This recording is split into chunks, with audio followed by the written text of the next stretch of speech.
La emisión está comenzando. Todos los asistentes están en modo de solo escucha. Muy buenos días y bienvenidas, bienvenidos a este nuevo webinar del Foro LAC. Soy Milka Dinev, asesora regional del Foro LAC y seré la moderadora del webinar. Vamos a esperar 2 minutos más a que se sigan conectando nuestros colegas de toda la región.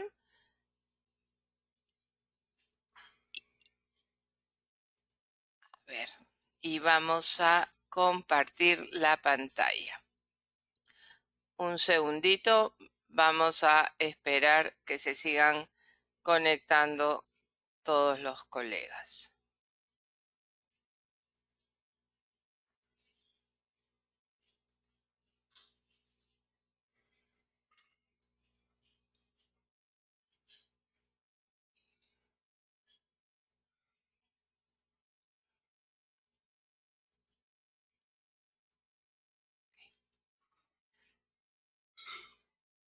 Martín, Yuri, ¿pueden ver la presentación de ustedes?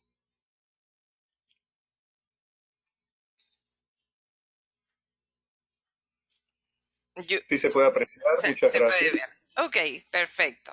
Vamos a dar unos 2 minutos más y empezamos. Perfecto.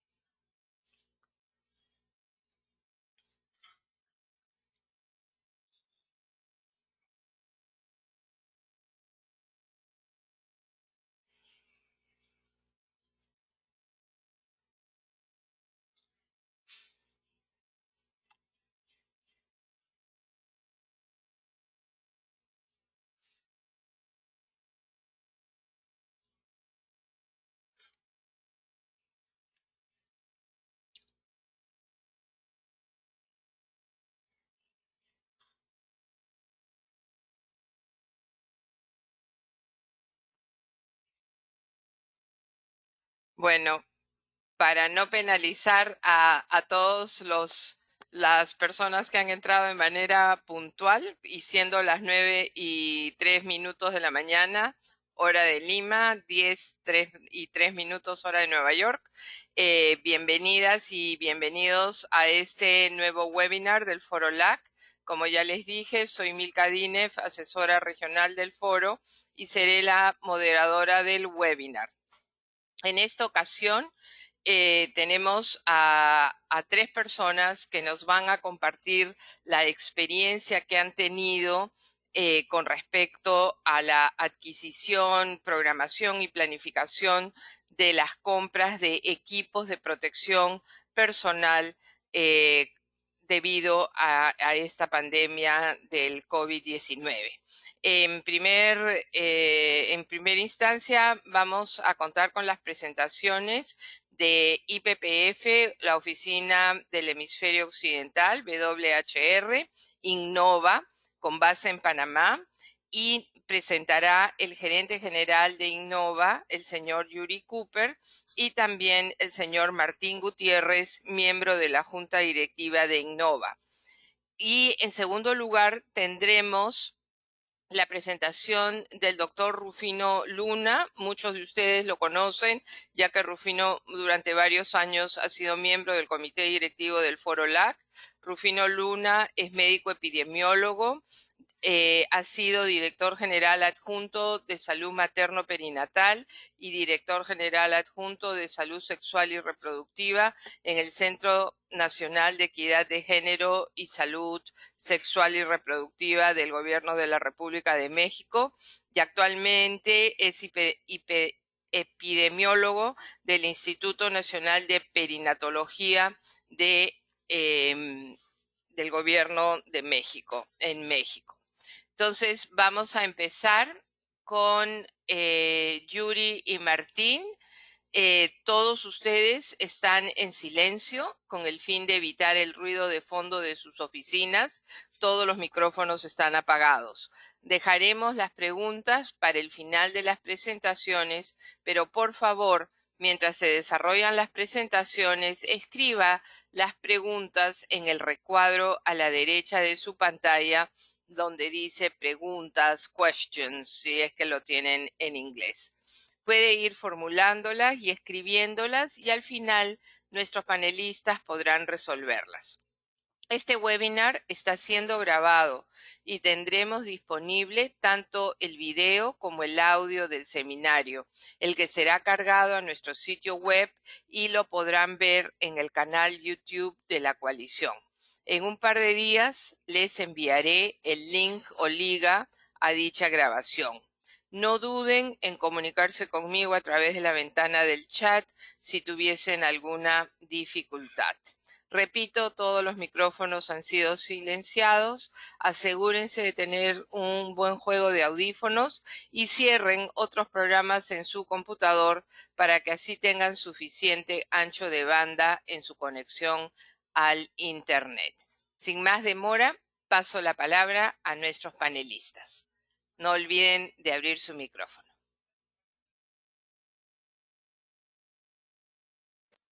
Muy buenos días a todos y a todas. Es un verdadero placer estar acá y compartir esta presentación con todos y todas ustedes. Como lo comentaba Mika, a quien agradecemos enormemente la deferencia que tuvo para invitarnos primero y después coordinar esta presentación. Mi nombre es Martín Gutiérrez y junto con Yuri Cooper estaremos haciendo la presentación de la experiencia que tenemos relacionada con la adquisición, el uso, prevención y control de equipos de protección personal y una experiencia que hemos tenido en los últimos 6 meses de trabajo y creo que va a ser, bueno, esperamos que sea útil para todos y todas ustedes. Pero creo que antes de iniciar una presentación técnica es fundamental poder explicarles qué es Innova. Innova, IPPF WHR Innova es una empresa social creada hace 3 años para la región y por la región. Es una empresa social dirigida por 6 organizaciones socias de la IPPF-WHR, que se creó con el objetivo principal de proveer un mejor y mayor acceso a métodos anticonceptivos y suministros en la región. Esto debido a que durante los últimos, por lo menos 15 años, las organizaciones que trabajamos en América Latina y el Caribe hemos sufrido serios problemas en abastecimiento, logística y la gestión de los insumos anticonceptivos.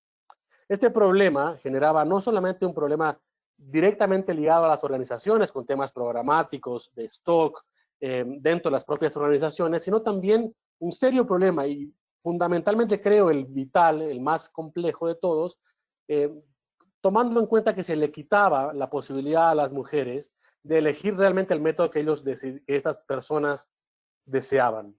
El hecho de tener problemas de stock y abastecimiento significaba que las mujeres que buscaban un método anticonceptivo no podían adquirirlo y tenían que modificar su decisión tomando en cuenta el abastecimiento que se tenía, el stock que se tenía en ese momento. Con este racional y con este objetivo, 6 organizaciones tomaron la decisión de crear una empresa para solucionar esos problemas de una vez por todas y a partir de esto brindarle los mejores estándares de calidad, una amplia gama de opciones y fundamentalmente acceso a métodos anticonceptivos de manera regular y consistente para toda la región. Esta empresa está liderada por, como les comentaba, 6 organizaciones sin fines de lucro, que están 5 de ellas basadas en la región. CIES Bolivia, PLAFAM Venezuela, República Dominicana está liderada por Profamilia, APROFAM Guatemala y la Oficina Regional de IPPF, de la región del hemisferio occidental.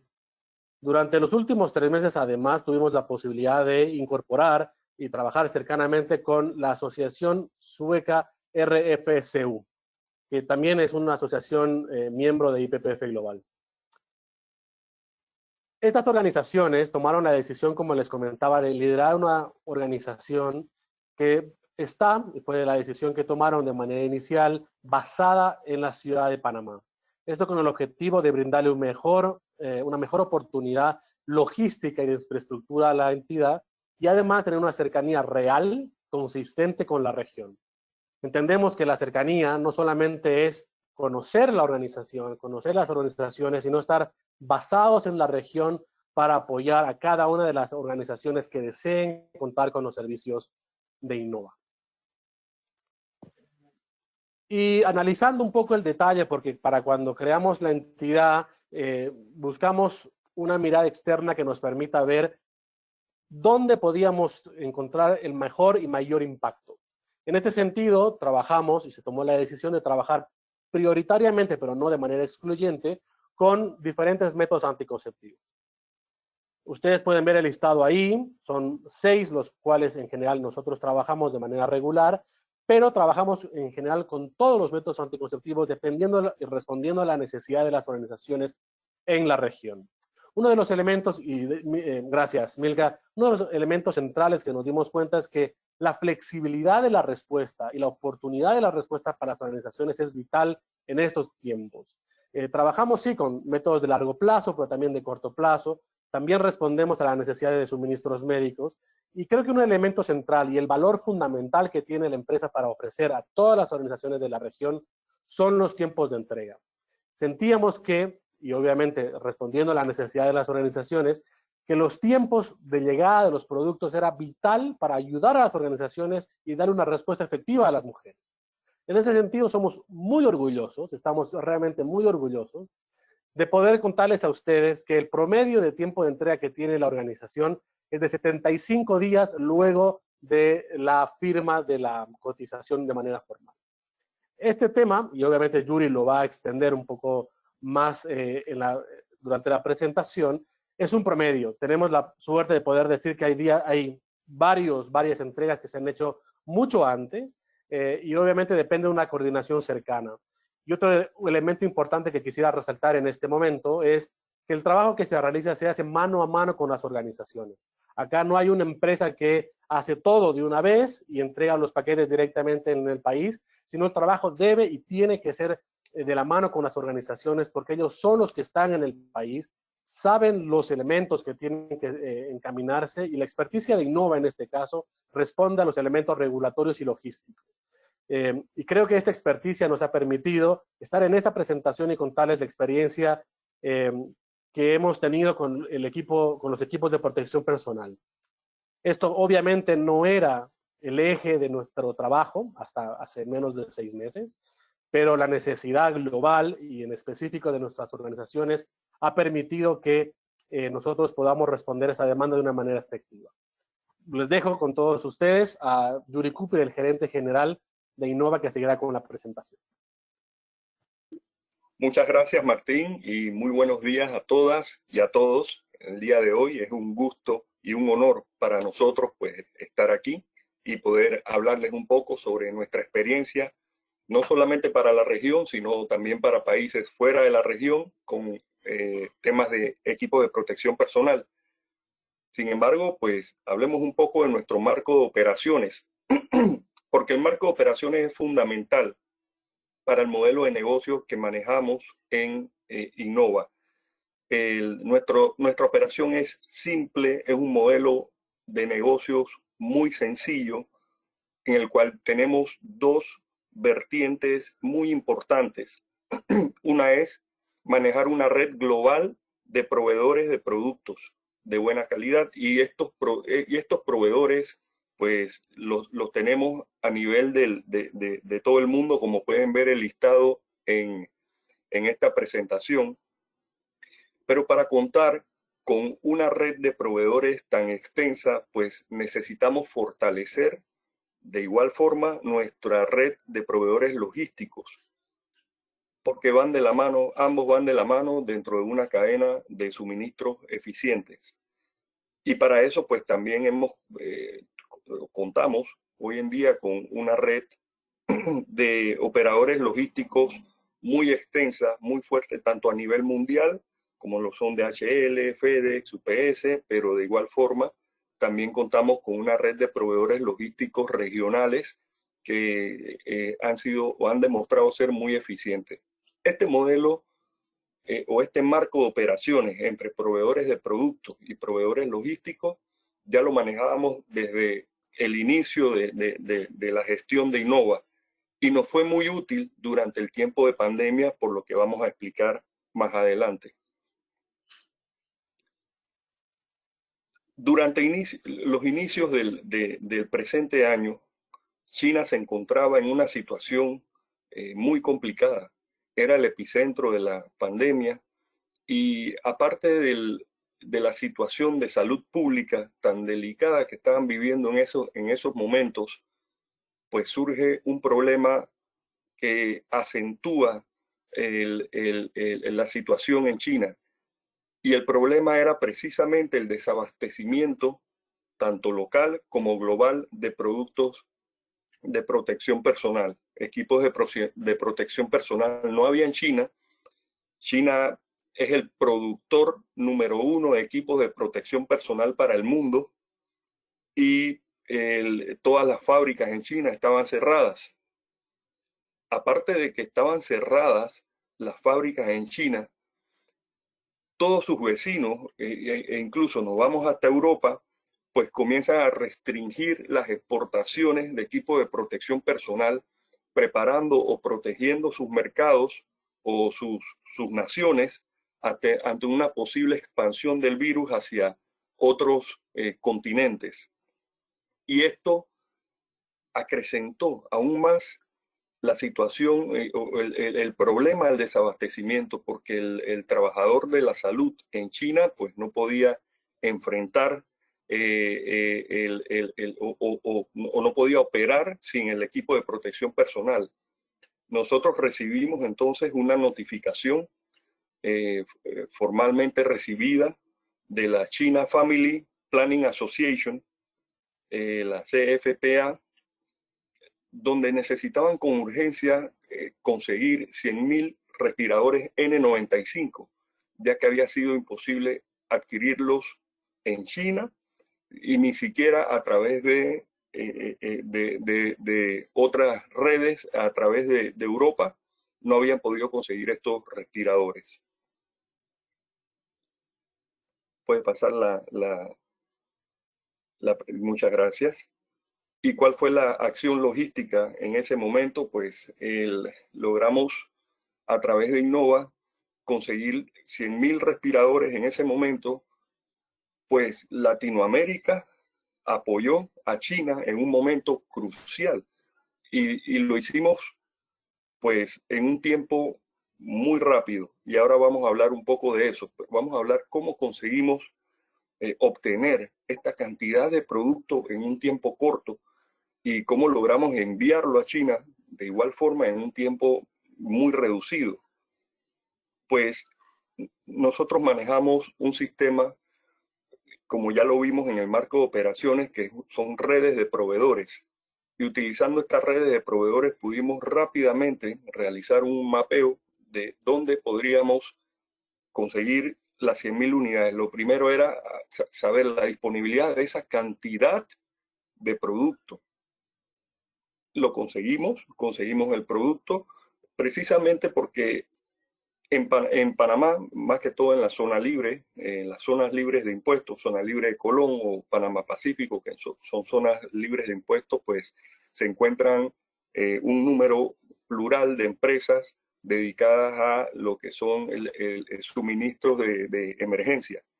Y logramos establecer en conjunto con otro proveedor en Colombia, logramos establecer pues la cantidad de productos que era necesaria para suplir esta enorme cantidad de mascarillas N95. Hubo otro problema más, que no estaban volando los aviones. No estaban volando los aviones, todos los aviones estaban en tierra en ese momento. Y nos sirvió dentro del marco de operaciones nuevamente, pues tener estas alianzas con, con uno de nuestros operadores logísticos, en este caso DHL, que sí tenía sus aviones, pero tenía solamente los aviones propios de DHL, de su propia flota, eran los que estaban volando. Y para tener un conocimiento del número plural de un 100% operaciones de DHL, ellos solamente manejan con su propia flota un 15%. Todo lo demás es a través de otros proveedores, como ellos mueven su carga. Y esta alianza nos permitió pues rápidamente, a través del hub aéreo, que tienen ellos en Panamá, porque en Panamá existe un hub logístico muy importante, tanto aéreo como marítimo, y pudimos utilizar o tener acceso a esas rutas aéreas de una manera mucho más rápida. Es por esto que en un proceso que duró 48 horas, entre, obviamente, pues solicitar los certificados de calidad, que para nosotros era fundamental, que los productos contaran con certificaciones de buena práctica de manufactura y que fueran productos aprobados por la OMS. Luego de cumplir con esos criterios, pues logramos en 48 horas, luego de ser aprobado el pedido, colocar estos productos en la localidad de DHL. Este producto llegó en 7 días a China y para nosotros pues fue un logro muy importante, no solamente para nosotros como Innova, sino que sentimos que fue un logro para Latinoamérica, porque en un momento crítico, todavía el virus no había llegado a Latinoamérica en ese momento, y en ese momento crítico logramos apoyar a un pueblo hermano que estaba muy golpeado en ese momento, que fue China. Y como podemos ver en esta hermosa imagen, pues el agradecimiento de la asociación CFPA, China Family Planning Association, su agradecimiento, pues demostrando en esta imagen recibiendo las cajas de las mascarillas y pues dando una señal de agradecimiento hacia nosotros por haberlos ayudado en este momento tan particular. Adelante, por favor. Pues esto fue una señal que llegó a nosotros. El virus todavía no había llegado a Latinoamérica, pero definitivamente haber ejecutado esta acción y ver lo complicado que ya estaba el mercado de equipos de protección personal en el mundo, pues nos obligó a nosotros prepararnos. Y esta preparación incluyó pues realizar un catálogo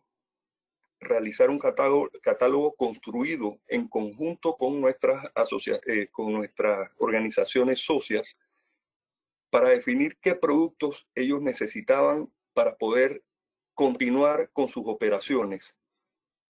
Y definimos entonces un catálogo de 10 productos, con lo cual hicimos nuevamente todo el proceso de determinar los mejores productos con la calidad aceptable para nosotros, y no solamente eso, sino también el precio apropiado. Porque otra situación que se dio en ese momento fue la volatilidad de los costos en equipos de protección personal. Esto nos obligó a realizar una mayor aproximación a esta red de proveedores que ya teníamos, que ya manejábamos, para obtener así, pues de esta forma, los mejores productos a la mejor calidad y precio. Luego de esto, pues fue una experiencia muy buena, porque logramos, si me puede apoyar con la siguiente, Filmina, por favor, muchas gracias. Logramos distribuir a Latinoamérica. Ya el virus había llegado a Latinoamérica, pero cuando llegó nosotros estuvimos preparados, ya habíamos trabajado un catálogo, ya lo habíamos compartido con nuestras organizaciones socias, y en ese momento se complica aún más, todo se complica en nuestra región, en Latinoamérica, y tenemos nuevamente el problema de los vuelos, tenemos nuevamente el problema de los cierres de las naciones, porque las aduanas se empiezan a cerrar, se empiezan a restringir los mercados, y en ese momento pues logramos, por haber realizado este trabajo de preparación previa, logramos entonces distribuir a 12 países de nuestra región el productos de equipos de protección personal. Y lo más importante es que lo hicimos atendiendo la urgencia de ellos. Ya habíamos construido una buena alianza con DHL para la situación en China, pues potenciamos aún más esa alianza para entregar de una manera rápida y eficiente estos productos a 12 organizaciones de la región. ¿Cuál fue nuestro aprendizaje? Pues obviamente podemos compartir que uno de los aprendizajes más valiosos fue que siempre debemos tener planes de contingencia.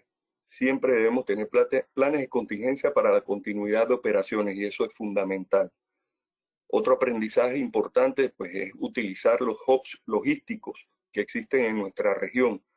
En nuestro caso, logramos potenciar el hub logístico de Panamá. Sin embargo, existen otros hubs logísticos en nuestra región que es importante potenciarlo desde ahora para en tiempos de crisis o tiempos de emergencia poder optimizar en tiempo esos hubs logísticos que existen.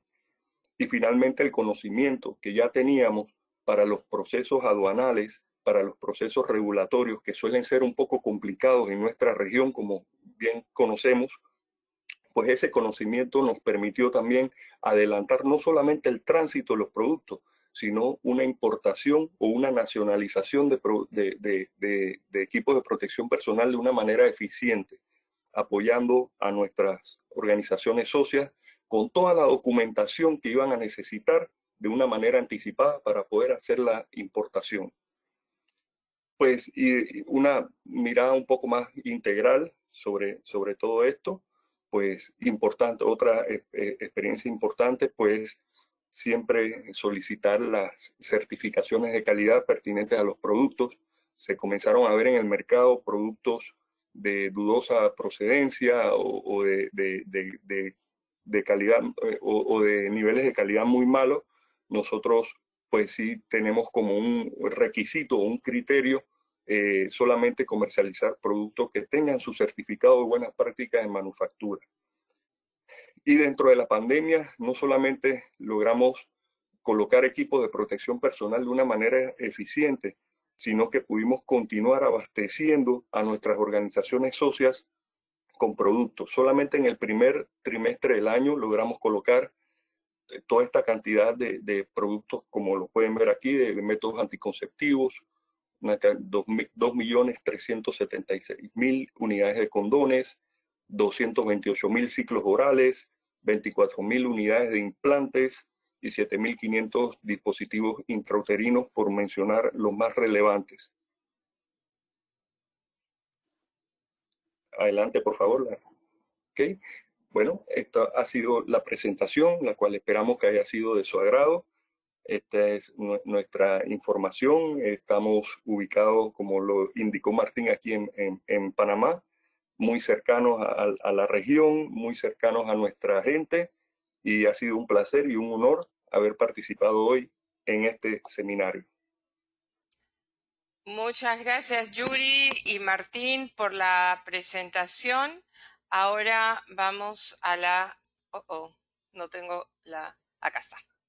La presentación del doctor Luna, a quien ya presenté. Rufino, adelante. Muchas gracias, Milka. Bueno, buenos días a todas y a todos. Quiero agradecer en primer lugar la invitación a Reproductive Health Supplies Coalition a través de Milka y al Foro LAC a través de Nora Quesada, la invitación para que México pudiera estar presente en este webinar. Y les agradezco muchísimo porque creo que lo que podemos compartir con todas y todos ustedes pues puede ayudar un poco en tomar algunos de estos aprendizajes que pues logramos tener a través de estos meses. Justo lo que decía Milka, bueno, yo estoy en el Instituto Nacional de Perinatología aquí en México. Y bueno, si me pasas la primera, Milka, por favor. Bueno, como todos ustedes saben, el equipo de protección personal pues es cualquier equipo, dispositivo que evitan que cualquier persona tenga contacto directo con peligros ambientales, sean riesgosos, que puedan generar lesiones, enfermedades. La que sigue, Milka, por favor.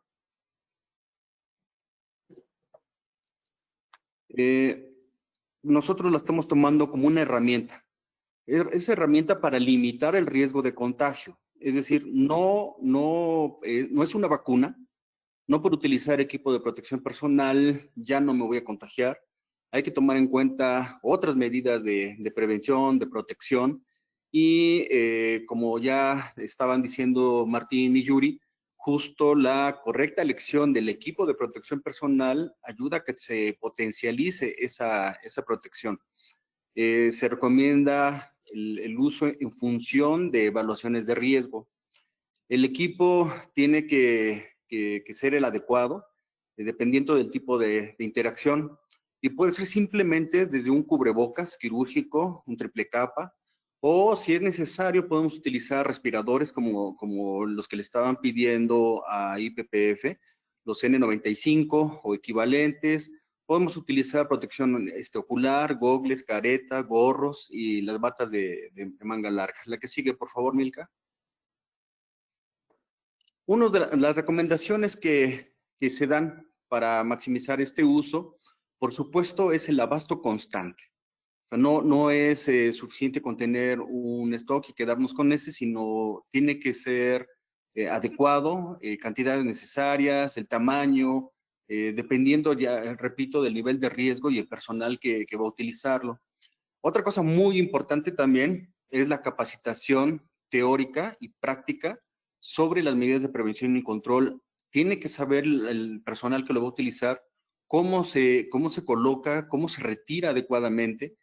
Pueden haber muchos problemas cuando una persona no tiene esta capacitación y sobre todo al retiro del equipo se expone por un mal uso. También hay que realizar supervisiones, hay que estar haciendo pues hasta estudios de sombra para ver cómo el personal está utilizando este equipo. También hay que tener protocolos definidos sobre su procesamiento, es decir, hay equipo que podemos reutilizar, pero cómo se va a hacer, cómo se va a distribuir, cómo se va a esterilizar, en fin. Y la otra también es que es necesario que estemos valorando al personal de salud. No tiene caso si alguien ya tiene alguna sintomatología, pues que esté utilizando equipo de protección personal. La que sigue, por favor, Milka. Bueno, ¿cómo empezó en México este asunto? Fíjense que ustedes recordarán en diciembre del 19, pues nos avisan, yo como epidemiólogo y también aquí otros compañeros de infectología, nos llegaron reportes de China en donde nos decía que había un número elevado de casos de neumonía típica. No nos preocupó mucho al principio porque estaban relacionándolos con el contacto con animales, es decir, estaban hablando de zoonosis. Y ustedes saben que mientras sea una zoonosis y no estemos en contacto con el animal transmisor, bueno, pues no hay ningún problema. El problema fue cuando después ya documentaron la transmisión de persona a persona. Entonces, fue cuando ya nos empezó a preocupar porque parecía que las personas que estaban infectando pues no tenían características muy definidas, aunque después empezaron a decir que las que se agravaban y se morían, pues tenían condiciones preexistentes. En ese momento, el Departamento de Epidemiología de aquí del Instituto Nacional de Perinatología y el Departamento de Infectología nos reunimos y empezamos a plantear qué tendríamos que hacer en el instituto si acaso llegara a México esa enfermedad. Para el 29 de enero, en el INPER, presentamos a la Dirección Médica el protocolo interno de acción en caso de contingencia por nuevo coronavirus. Es decir, en caso de contingencia estábamos pensando que podría no llegar. Sin embargo, un mes después, el 28 de febrero de 2020, se confirma en México, aquí en la Ciudad de México, el primer caso importado de Italia. Para esa misma fecha, ya teníamos un poco más de información en ese mes, hubo más información. De pronto empezaron a aparecer muchísimos artículos en muchas revistas informando de casos de coronavirus y con todo eso pudimos empezar a mejorar este protocolo interno. Para entonces ya teníamos la idea de las necesidades de insumo, infraestructura, en caso de que tuviéramos una contingencia. Propusimos una ruta crítica el 28 de febrero igual. Para casi 20 días después, el 18 de marzo, en México, ocurre la primera defunción por COVID y ya teníamos en ese entonces 118 casos. Nosotros empezamos a trabajar en la provisión de estos equipos y bueno, al inicio de la pandemia ninguna de las unidades médicas en el país tenía equipo de protección personal para enfrentar esta atención de pacientes infectados. En el Instituto Nacional de Perinatología tuvimos suerte. ¿Por qué? Porque con la epidemia del 2009, fíjense, China nos había donado equipos Tyvek en ese entonces y nos quedaron todavía 300 de esa donación que nos hizo China. Entonces teníamos 300 trajes Tyvek. Para ese entonces parecían suficientes. Creíamos que podíamos salir adelante con este número. ¿La que sigue? Entonces, al Departamento de Epidemiología nos encargan calcular los insumos para el equipo de protección personal. ¿Y cómo hacerlo? Era una patología completamente desconocida, a pesar de que ya habían muchos documentos que señalaban cómo se comportaban los casos alrededor del mundo, pero no había, o sigue habiendo incluso, mucho desconocimiento de cuál era la probabilidad de expansión de esta enfermedad. Entonces, pues tuvimos que hacer uso de registros de epidemias anteriores, cuántos casos recibíamos, la gravedad con la que recibimos a los pacientes, cuánto tiempo estuvieron hospitalizadas estas pacientes y además qué capacidad de respuesta tenemos en la institución. Es decir, qué lugares tenemos para atender pacientes infectadas. Déjenme decirles que el Instituto Nacional de Perinatología no es una unidad que cuente con reserva para pacientes infectados o con infecciones. Entonces, pues también teníamos que analizar qué parte del instituto, del hospital, podíamos utilizar para atender ese tipo de pacientes. También veíamos los reportes de otros hospitales, cómo estaban pues haciendo uso de sus recursos y teníamos que definir qué tipo de pacientes teníamos que atender.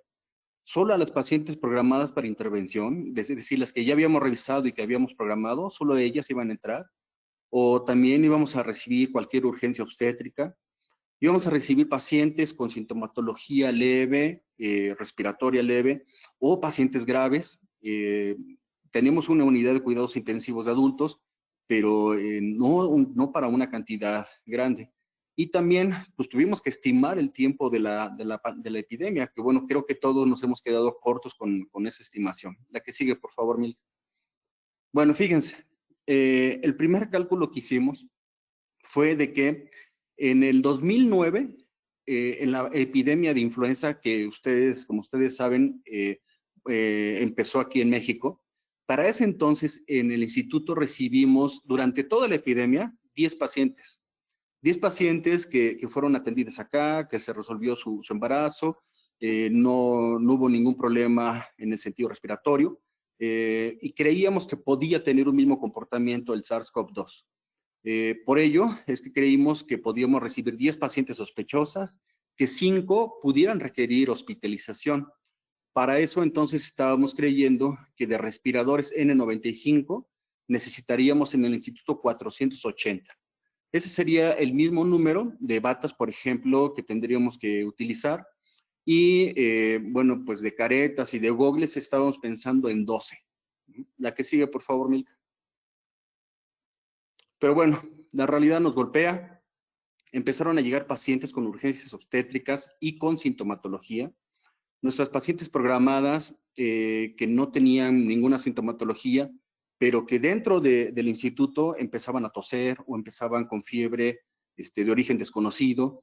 Nos enfrentamos pues a la recepción de pacientes que ocultaban sintomatología o que incluso se sabían positivas a SARS-CoV-2 y lo ocultaban por temor a ser rechazadas, porque incluso algunas de ellas ya habían sido rechazadas en otros hospitales. Entonces, pues se volvió un verdadero peligro y caos dentro del instituto, porque les digo, imagínense en el quirófano, sin haber tomado las medidas adecuadas con el uso del equipo de protección personal, pues atendíamos pacientes que de pronto hacían fiebre o que en recuperación empezaban a toser. Y cuando se les cuestionaba, pues ya nos decían la verdad y decían que efectivamente tenían un proceso respiratorio. La otra es que también empezamos a tener personal de salud con sintomatología, algo que en el cálculo inicial pues no habíamos tomado en cuenta, que también nosotros nos podemos enfermar. Y la otra también es que teníamos o tenemos, yo creo que en todos lados, personal que tiene alto riesgo. Tenemos médicos, enfermeras, camilleros, en fin, personal de salud que puede tener diabetes, hipertensión, que pueden tener obesidad. Entonces, todos estos personal de salud estaba expuesto a la atención de cualquier paciente embarazada y que tuviera infección por SARS. Muchos de ellos tuvimos que aislarlos en casa y otros con alto riesgo por su resguardo en casa a través de teletrabajo. Eso fue algo muy impactante porque disminuyó la capacidad de respuesta del hospital. Al inicio de la pandemia, los hospitales en México fueron divididos en dos tipos. Uno, los hospitales COVID y los no COVID. Los hospitales COVID recibían puro paciente con sintomatología que pudiera parecer COVID. Sin embargo, hospitales como materno-infantiles u obstétricos, no podrían convertirse en COVID porque tendríamos que estar atendiendo a todas las pacientes que solicitaran atención obstétrica. Por lo tanto, no podríamos convertirnos en COVID. Pues, sin embargo, seguíamos recibiendo pacientes embarazadas con sintomatología respiratoria y no podíamos conocer si eran positivas a SARS-CoV-2. Entonces, lo que se hizo es que la atención se continuó centrando en el aspecto obstétrico y la evaluación respiratoria que hacíamos, se colocó un filtro y esta evaluación únicamente dirigía el proceso de atención hacia tener una mayor protección hacia el personal, que utilizara en mayor medida el equipo de protección personal y también para el resto de pacientes. Es decir, empezamos a distribuir a las pacientes hacia áreas que pudieran estar infectadas, las pacientes, y áreas en donde no podrían estar infectadas. ¿Qué sucede después? Bueno, el INPER afortunadamente cuenta con un laboratorio con plataforma de PCR y Carnot llevó un acuerdo con nosotros y nos empezó a entregar pruebas para detectar SARS-CoV-2. Con ello, se toma la decisión de realizar tamizaje a todas las pacientes que van a entrar, ya sean pacientes que estuvieran programadas para intervención. Un día antes se les llamaba, venían, se les tomaba la prueba y en el mismo día, 4 horas después, teníamos el resultado de esa paciente. Entonces sabíamos si debíamos atenderla en área dispuesta para la atención de pacientes COVID o en el área convencional. Pero ¿qué pasaba con los pacientes de urgencias? Bueno, también se recibían, se podían atender, pero se atendían como si estuvieran infectadas, se les tomaba la muestra y en cuanto recibíamos el resultado, se decidía igual hacia dónde se enviaban. Entonces, nosotros iniciamos la atención en 2 áreas, COVID y convencional. Eso nos convirtió entonces en un hospital híbrido. Nosotros estamos atendiendo pacientes COVID y pacientes que no tienen COVID. ¿Qué es lo que sucede después? Bueno, con estas pruebas que ya estábamos en posibilidad de hacer, detectamos a un trabajador de aquí del instituto. El 19 de abril fue el primer caso que tuvimos. Era una trabajadora y su esposo era un bombero. Y el bombero, bueno, por supuesto, pues estaba en contacto con pacientes y con otras personas y resultó positivo. La persona empieza con sintomatología, le hacemos la prueba y resulta positiva el 19 de abril. El 22 de abril tenemos nuestro primer caso positivo. Era una paciente que estaba en la unidad de cuidados intensivos con una infección respiratoria aguda grave, embarazada. Tenía disnea, pero también llamó mucho la atención que tenía fibrilación auricular e infiltrados pulmonares. Se le hace la prueba y resulta positiva. Entonces, pues a partir de ahí, el instituto inicia la atención de pacientes COVID, la distribución hacia área COVID, y entonces el uso del equipo de protección personal se dispara. Todo mundo quería utilizar equipo de protección personal. Incluso habían algunos compañeros que porque vieron pasar a la paciente con COVID, pues ya querían utilizar equipo de protección personal completo. Entonces había de pronto terror por estar en el instituto. Había un desconocimiento pues, muy importante que nos pasaba la factura en el uso del equipo. Por supuesto, estos 300 trajes Tyvek que nos habían donado, pues fueron consumidos en pocos días. Y entonces se ejerce una presión muy importante por contar con más equipo de protección.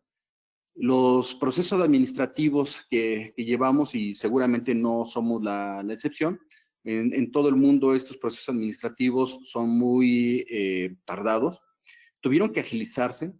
Sin embargo, nos enfrentamos a lo que ya decían Martín y Yuri, a una escasez global de insumos. Por eso empezamos a preocuparnos todavía más. Sin embargo, gracias a que se tenía esta capacidad de interlocución con empresas, con la sociedad civil, desde el director general de este instituto, el doctor Arturo Cardona, y otras personas como la doctora Villegas de epidemiología, la doctora Itzel García de vinculación institucional, la doctora Godínez de enseñanza, la jefa de enfermeras Alejandra Antonio, la subdirectora de neonatología Alejandra Coronado, la licenciada Ugarte de planeación, pues empezaron a hacer gestión con quien pudiéramos encontrar para que pudieran donarnos equipo. ¿Cómo le hacían esas empresas para donar equipo? No lo sé, pero lo conseguían. Y gracias a eso es que el instituto pudo salir adelante. La que sigue, Milka, por favor. En esta diapositiva ustedes encontrarán las organizaciones que nos ayudaron. Todas ellas aportaron desde N95, gogles, caretas, batas, incluso algunos respiradores como estas máscaras de buzo que traen filtro. Algunos nos donaron eso. En fin, todos ellos estuvieron aportando una cantidad increíble de insumos. Gracias a la gestión que hicieron aquí mis autoridades y gracias al apoyo de estas organizaciones, es como en el instituto jamás nos faltó equipo de protección personal. Y les digo, la verdad es que el uso del equipo se hizo mucho mayor cuando empezamos a tener casos positivos. Desde el 24 de marzo en México iniciamos la fase 2, es decir, una fase en donde ya había transmisión local. Y entonces se hace necesario capacitar con más intensidad para decir cuál es el uso correcto del equipo de protección personal. Tuvimos que hacer carteles sobre el uso, su colocación, su retiro adecuado, y estar generando incluso, aquí pueden ver una foto donde todavía estamos en el auditorio, aquí mismo, dando capacitación. Sin embargo, después ya no se pudo. Entonces tuvimos que hacer videos para mostrar cómo se utilizaba el equipo de protección personal. La que sigue, Milka, por favor. Bueno, estuvimos enseñándoles esto, que es cómo se tiene que utilizar, en dónde, en qué momentos, en qué lugares se tiene que utilizar adecuadamente el equipo de protección personal, dependiendo de la exposición que pudiéramos tener. Si era una exposición a aerosoles, si era una exposición a gotas de mayor diámetro, o si solamente era una entrevista a un paciente que traía alguna protección como una careta. Dependiendo de eso, es como se tiene que utilizar el equipo. Así es como se empezó a capacitar el personal y empezamos a tener un poquito más de uso adecuado de los equipos. La que sigue, por favor. Bueno, en el instituto instalamos filtros para detección de los casos sospechosos. Todo mundo tenía que pasar por esos filtros, personal, pacientes, familiares de pacientes, todos tenían que pasar por esos filtros. Se tomaba temperatura y se hacía un cuestionario para detectar si tenía alguna sintomatología respiratoria. Pero además, el director general instruye que se haga obligatorio el uso de cubrebocas, tanto para el personal de salud como para sus pacientes y sus acompañantes. Esto del uso obligatorio de cubrebocas es una medida que consideramos adecuada. Sí puede prevenir mucho la transmisión, sin embargo, también ejerce presión para contar con cubrebocas suficientes. La que sigue, por favor.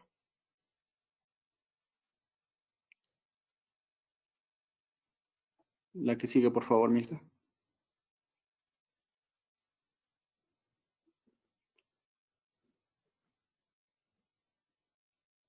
Bueno, sin embargo, les decía yo, todavía había miedo al contagio y obligaba al personal de salud a utilizar equipo de protección que sobrepasaba estas medidas recomendadas. Incluso se estaba utilizando, todavía hay algún personal que utiliza N95 en áreas que no producen aerosoles o que no tienen contacto con pacientes, por ejemplo. Hay batas desechables que se utilizan en consulta externa en donde no se considera necesario. Por ejemplo, en archivo clínico estaban utilizando guantes desechables que al final de cuentas veíamos que podía resultar como en un arma de doble filo, porque utilizaban los guantes para tocar papeles potencialmente contaminados y con esos mismos guantes salían de las oficinas y podían estar difundiendo la contaminación. Y bueno, al final, bueno, no al final, lo que llevamos hasta ahora, porque esto no ha terminado, lo que llevábamos hasta el 12 de octubre, ¿se acuerdan cuántos cubrebocas habíamos calculado la primera vez? Eran 480, cubrebocas N95, el mismo número de batas. Bueno, pues hasta el 12 de octubre, de batas desechables llevamos casi 6,000 utilizadas. De los equipos Tyvek, al final contamos con 1,000, ya prácticamente se terminaron esos 1,000 equipos Tyvek, que déjenme decirles que al principio todo el mundo nos peleábamos por utilizar Tyvek, pero es horrible embolsarte en un traje de plástico y aguantar 8 horas dentro de una unidad de cuidados neonatales o de cuidados de adultos. Y entonces después lo que se prefirió fue utilizar la bata desechable y vimos que proporcionaba la misma protección. Entonces, por eso es que el número de batas desechables se hizo muchísimo mayor. Pero vean el número de N95, casi 28,000. Para nada los 480 que habíamos calculado al principio. Los 12 gogles se convirtieron en 1,351 hasta ahora. De caretas llevamos 3,284. Y los cubrebocas convencionales, estos tricapa, que utilizamos para que las pacientes y sus familiares que no vinieran con cubrebocas se las otorgáramos, o incluso dentro del instituto, al personal que no es necesario que utilicen el 95, también se les provee. Y vamos 32,431 cubrebocas hasta el 12 de octubre. Nada que ver, es una cantidad muy grande de equipo. Sin embargo, también se presentaron algunas dificultades. Todavía estuvimos viendo que se presentaban algunos brotes, tanto en el personal de salud como en las terapias neonatales, y creemos que está asociada a mal manejo del equipo y al relajamiento de las medidas de prevención fuera del hospital. Es decir, adentro del hospital, creyendo que tenemos pacientes COVID, aquí utilizamos equipo de protección personal en forma adecuada, pero al irnos en el traslado hacia la casa o en la casa o en la calle, dejamos de tener esas medidas de prevención y entonces nos estamos contagiando afuera del hospital. Las recomendaciones que estuvimos haciendo justo eran que no disminuyeran las medidas cuando salieran. ¿Eso qué hizo? Bueno, justo que tuviéramos este número de personas que les hicimos muestras. Por ejemplo, de trabajadores, se han realizado 1,450 tomas de muestra. De ellos han resultado 493 trabajadores positivos. En pacientes, fíjense, adultas positivas, se les han tomado a 1,351 y han resultado positivas 370. Al principio, esas pacientes que resultaban positivas, hasta el 80% resultaba que eran asintomáticas. Ahorita ya disminuyó ese porcentaje, pero al principio era increíble. Casi la mayoría de que salían positivas no tenían ninguna sintomatología. Y bueno, también han habido bebés recién nacidos que se han observado que tienen alguna, pues bueno, el curso de sus patologías son erráticas, son diferentes, son raras. Se les toma la muestra y resulta que son positivos. Hemos tenido hasta el momento 212 bebés positivos. La que sigue, por favor. Bueno, como igual que Yuri, tuvimos algún aprendizaje, por supuesto.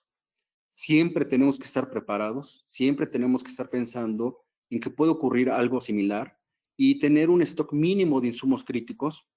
La verdad es que estos 300 equipos Tyvek que teníamos resguardados nos ayudaron muchísimo al inicio de la epidemia, cuando en ningún lugar podíamos obtener equipo, nosotros ya lo teníamos. Es necesario desarrollar habilidades de gestión.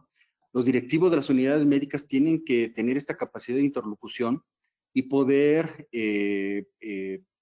platicar con quien puede ayudar, porque sí lo hacen. La sociedad civil siempre está dispuesta a colaborar, sobre todo cuando el objetivo del apoyo tiene una perspectiva de valor social. La capacitación tiene que ser un pilar para informar a todo el personal sobre el uso correcto del equipo de protección personal y la forma de prevenir contagios, no solo con el uso del equipo, sino con la forma de transmisión y las formas de prevención. El sistema de vigilancia epidemiológica tiene que fortalecerse cuando ocurran eventos como este y poder detectar a tiempo cuando empieza a formarse un brote. No es malo tener miedo, lo malo es tener terror, porque paraliza instituciones y hasta países. Pero el terror se elimina con información, y entonces algo muy importante que tenemos que hacer es informar a todo mundo qué es lo que está pasando. Pues esta es la información que quería compartirles, espero que pueda tener algo de sentido para ustedes. Muchas gracias. Muchísimas gracias, Rufino, por esta brillante presentación y realmente me gustó mucho ver tu slide de aprendizajes igual a los de Yuri, porque al final lo que necesitamos es, ¿no?, aprender de todas los errores y todas las contingencias que hemos vivido. Hemos recibido ya algunas preguntas, así que les invito a los 3 presentadores para que abran sus micrófonos. Yo les iré haciendo las preguntas que han entrado. De la doctora Larguespada. El problema con los mercados pequeños como los mercados centroamericanos es su carencia de atractivo. ¿Cómo se puede garantizar los certificados de calidad cuando la disponibilidad de mercado es muy baja ante una demanda muy grande? ¿Qué dicen los amigos? Bueno, con todo gusto puedo aportar hacia esa pregunta. Aplica tanto para equipos de protección personal como para métodos anticonceptivos. Existen mercados pequeños y es una realidad. Por eso tratamos de organizar las compras y aplicar la economía de escala. La economía de escala es lo que nos permite brindar acceso tanto a pequeños mercados como a mercados grandes y brindarles productos de buena calidad a buen precio. Todo está en la organización del procurement o la organización de la compra en sí, realizar compras programadas y no realizar compras para un solo mercado, tratar de hacer las compras para 5 o 6 mercados, porque al final del día la unión hace la fuerza y ese es el tema central en cuanto a economía de escala. Hay un comentario de Gisela Diego para el doctor Rufino. Sin duda, con gran experiencia como la suya, se logran grandes acciones en beneficio de la sociedad. Nair Sousa de Brasil. Saludos de Brasil. Mi nombre es Nair del Fondo de Población de Brasil. Me gustaría felicitarlos por el seminario web. Tengo una pregunta. ¿Cómo se llevó a cabo la capacitación en una pandemia para el uso correcto del equipo de protección personal? ¿Usaron algún tipo de curso de aprendizaje a distancia? Gracias por su respuesta. Doctor Rufino Luna, ¿qué dice? Sí, gracias. Muchas gracias por la pregunta. Efectivamente, al inicio lo que sucedió es que la jurisdicción sanitaria, que es como la demarcación territorial o geográfica en la que se divide el país, fue quien llamó a las unidades que estamos dentro de esa demarcación y nos capacitaron sobre el uso, pero para la toma de muestra de nasofaringea y orofaringea. Y luego un laboratorio de salud pública aquí en la Ciudad de México generó un video para el uso correcto del equipo.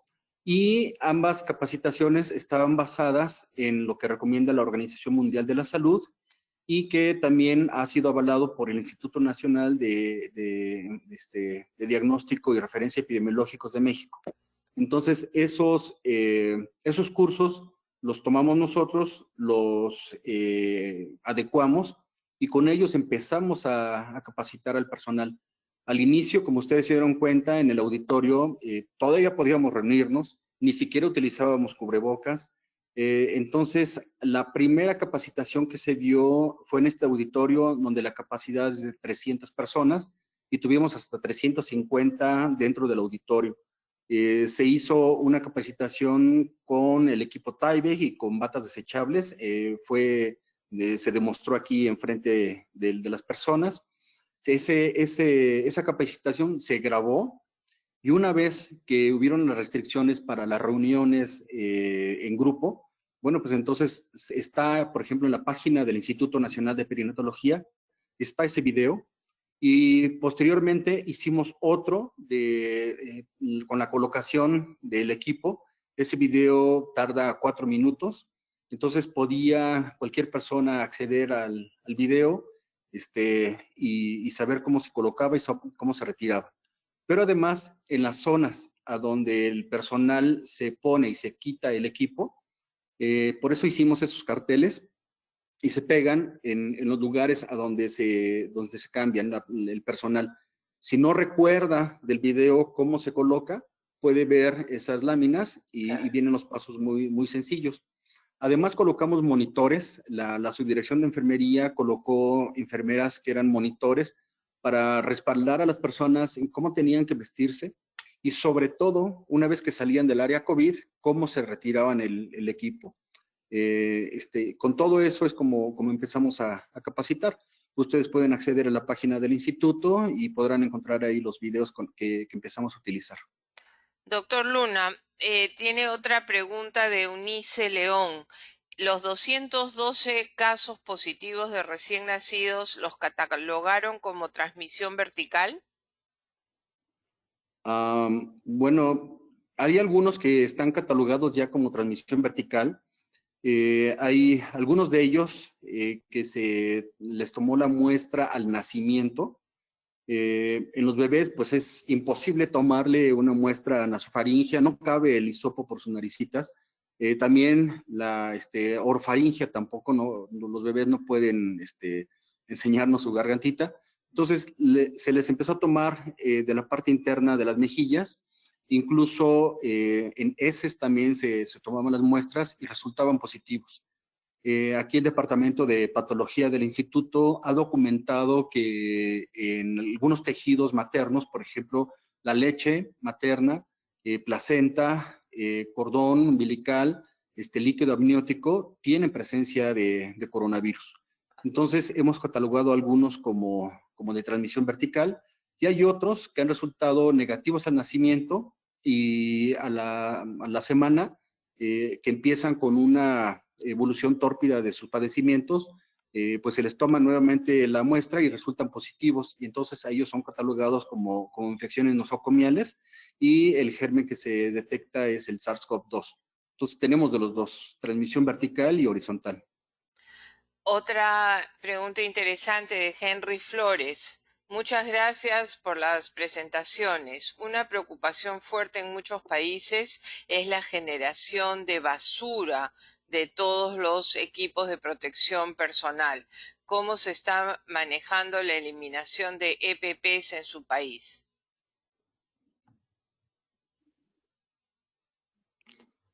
Bueno, aquí lo que estamos haciendo es que todo el equipo de protección personal que se utiliza en áreas COVID se desecha como RPBI. Desgraciadamente, y estoy de acuerdo con esta pregunta, yo creo que esta pandemia también vino a dar al traste con muchas de las acciones que estamos tomando, incluso aquí en el instituto, para pues no tener tantos desechos o tanta basura. Sin embargo, esta condición nos rebasó y efectivamente no solo es el uso de los equipos, es decir, las batas desechables que son, pues tienen plástico, los equipos Tyvek, algunos overoles que estamos utilizando que son plásticos definitivamente, los cubrebocas que, digo, no sé si imaginan casi 30,000 cubrebocas amontonados, pero se están desechando como RPBI. Creo que eso vino a tomarnos como por sorpresa y creo que es un punto que es de oportunidad para saber cómo podríamos estar desechando de una mejor forma todo ese equipo. En México lo desechamos como RPBI.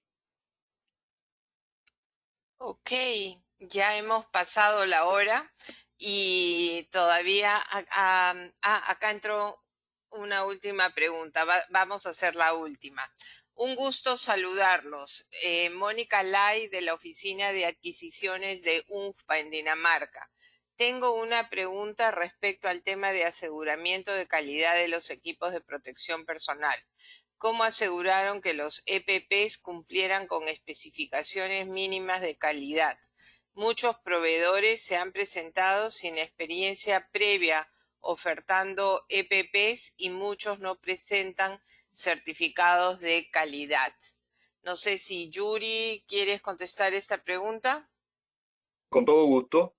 Dentro de nuestros criterios para selección de proveedores y de productos es fundamental e indiscutible contar con el certificado de buenas prácticas de manufactura.